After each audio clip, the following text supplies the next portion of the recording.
சிவகார்த்திகேயனின் பயணம், வலி தந்த பரிசு.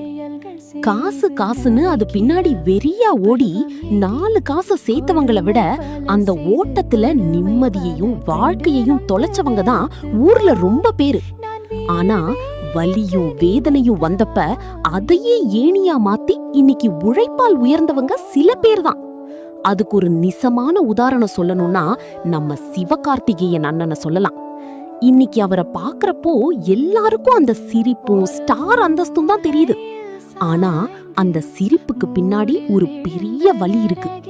சின்ன வயசுலயே அப்பாவை இழந்தப்போ அந்த குடும்பமே தடுமாறி நின்னுச்சு.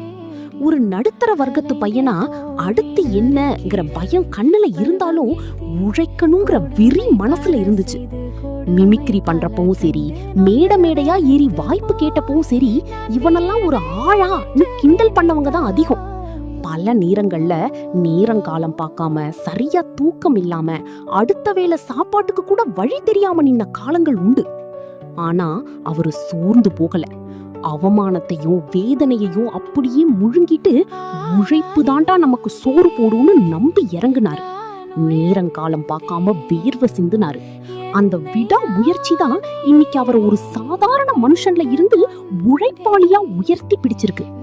சொகுசா உட்கார்ந்து வந்த காசை விட சொட்டு சொட்டா வேர்வை சிந்தி சேர்த்த காசுக்கு தான் என்னைக்குமே மரியாதை அதிகம்.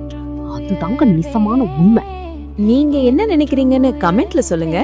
அப்படியே சப்ஸ்கிரைப், லைக், அப்புறமா ஷேர் பண்ண மறக்காதீங்க.